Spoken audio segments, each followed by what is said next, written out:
नमस्कार प्यारे दोस्तों, एक नए व्लॉग में आप सभी का स्वागत करता हूं। हमने हमारे चैनल के ऊपर लगभग सभी आध्यात्मिक जो गुरु है या आध्यात्म जगत में रहे जितने भी लोग हैं भारतवर्ष के, उनके ऊपर बात की है। किसी को हमने बख्शा नहीं है।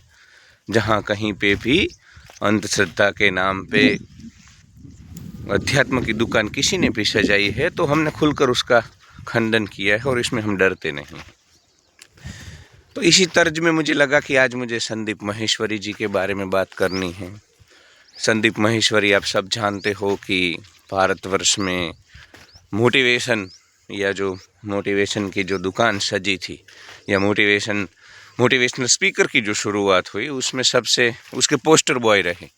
मतलब संदीप माहेश्वरी का ही वही काल था जब मोटिवेशनल स्पीकर को सबसे ज़्यादा सुनने लगे लोग, या मार्केट में कहीं ना कहीं उनकी ज़रूरत थी। भारत का जो लोअर मिडिल क्लास है, भारत का जो बेरोजगार युवा है, उसको कहीं ना कहीं वहाँ से मोटिवेशन मिलता था। पर आज मुझे उस विषय में बात नहीं करती हैं कि ये मोटिवेशन भी नहीं चलता है या कितना खोखला होता है।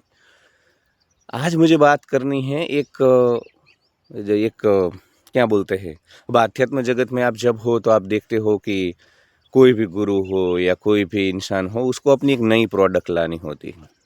ये धर्म का, अध्यात्म का धंधा ऐसा है दोस्तों कि आपको अपनी एक मतलब इंडिविजुअल एक कोई प्रोडक्ट आपको इन्वेंट करनी होगी, और अगर आप ये करोगे तभी आपका धंधा ठीक से चलेगा।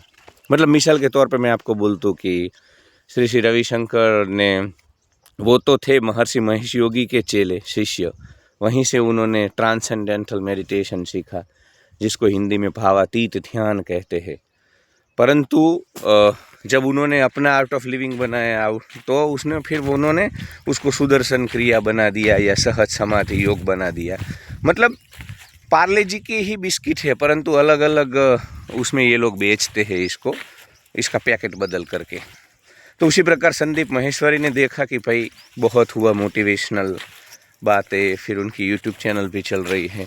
देखो, एक बात मुझे उनकी मैं सराहना भी करूंगा कि उन्होंने कभी अपनी यूट्यूब चैनल मोनेटाइज नहीं की। तो वो बंदा, वरना अगर वो मोनेटाइज करे अपनी चैनल तो करोड़ों रुपया कमा सकता है। तो इतनी आसक्ति तो उसने छोड़ी है धन की। वैसे धन की आसक्ति रखना बुरा नहीं है, ना मेरा ऐसा कहना है, क्योंकि बिना धन के तो कुछ होता नहीं है। पर इस बात में मैं उनकी सराहना करता हूँ।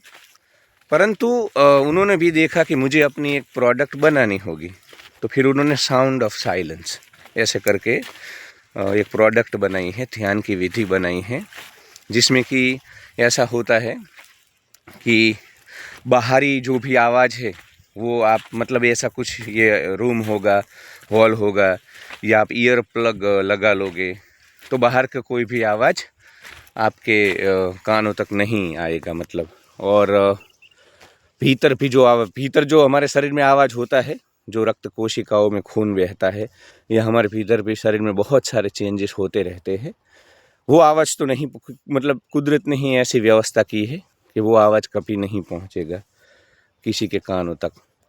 तो ये दोनों आवाज़ बंद कर देने के बाद भी उनका कहना है कि कोई आवाज़ बचती है, और आप बैठते हो तो धीरे धीरे वो आवाज़ आपको सुनाई देने लगती है। तो इन्होंने यहाँ पे इनका बोलना है कि जैसे वेदांत में बोलते हैं ना कि न हम मन है, न इंद्रिय है, न विचार है, उसके परे जो कुछ अस्तित्व बचता है वो हम हैं। तो संदीप माहेश्वरी जी का डिस्क्रिप्शन में आपको वीडियो मिलेगा, आप देख लो। उनका बोलना है कि भाई हम ये सब नहीं हैं, और उसके बाद जो एक शुद्ध चेतना बचती है, जिसको कि यहाँ संसार के किसी भी प्रकार के आइडेंटिफिकेशन की ज़रूरत नहीं है, माया के आवरण से वो परे है, वो हम हैं। तो वो बात करते हैं।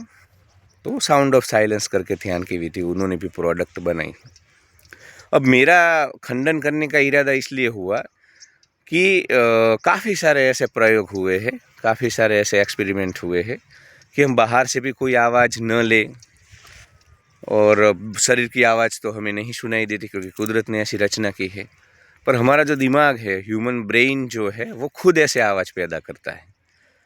और हमारे जैसे लोग नहीं जो कि संसार में चलते हैं, हम सब कुछ सुनते हैं, परंतु जो लोग जन्म से ही सुनते नहीं हैं या बोल नहीं पाते हैं, जिन्होंने कभी आवाज़ नहीं सुनी, ऐसे लोगों के ऊपर भी एक्सपेरिमेंट हुए तो पता चला कि उनका जो ब्रेन है, उनका दिमाग है, वो भी आवाज़ पैदा करता है, अपने आप पैदा करता है। तो जो ह्यूमन ब्रेन है उसमें ऐसी कैपेसिटी है। पर होता क्या है, अब आध्यात्म जगत में आपको ये सब चीज़ें बेचनी है तो फिर क्या होगा, कोई इसको साउंड ऑफ साइलेंस बोल देगा संदीप माहेश्वरी की तरह, कोई इसको अनहद नाद बोल देगा, ओमकार नाद बोल देगा, फिर बातें करते हैं पूरे ब्रह्मांड में एक ही ध्वनि है ओम, मतलब इस प्रकार की बातें चलती है, आप सबको पता है। तो ये महज हर चीज़ को, काफ़ी सारी अच्छी चीज़ें संदीप माहेश्वरी कर रहे हैं। और एक जो देखिए, मेडिटेशन के तौर पे मुझे दिक्कत नहीं है साउंड ऑफ साइलेंस से, क्योंकि मेडिटेशन निश्चित ही जिस प्रकार का भारत में माहौल है, समाज व्यवस्था है, तनाव है, फाइनेंशियल प्रॉब्लम है, अनएम्प्लॉयमेंट है, एंजाइटी है, मेंटल हेल्थ की धज्जियाँ उड़ी है, मेडिटेशन निश्चित ही फ़ायदा करता है। क्योंकि जब आप अपने मन के साक्षी होते हो तो निश्चित ही आप विचारों से छूट पाते हो, भावनाओं के आवेग से छूट पाते हो, हार्मोनल बैलेंस आप में बनता है।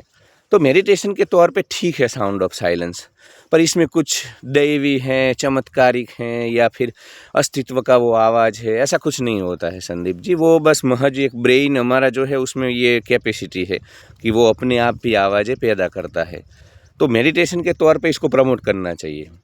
पर फिर हम मन नहीं है, विचार नहीं है, सब कुछ बंद हो जाए, कुछ बंद नहीं होता है। मैं आपको लिख के देता हूँ, आप पूरा जीवन ध्यान कर ले, कभी विचार नहीं रोकते हैं। हाँ, ध्यान के नाम पे इतना हो सकता है कि हम साक्षी हो सकते हैं। साक्षी होते हैं तो छूट जाते हैं, क्योंकि जब आप साक्षी हो तो आप वहाँ पे नहीं हो, आप विचारों में नहीं हो, मन पे नहीं हो।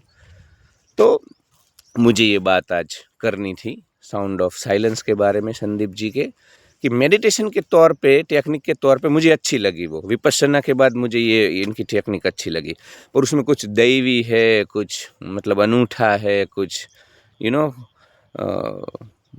अल्टीमेट क्या बोलते हैं वो, उस प्रकार के एलिमेंट है। ये सब चीज़ें गलत है। इससे क्या है कि हमारी जो अच्छी और सच्ची बातें हैं वो भी दब जाती हैं। तो देखना आप वीडियो, उसमें आपको पता चलेगा कि क्या है साउंड ऑफ साइलेंस।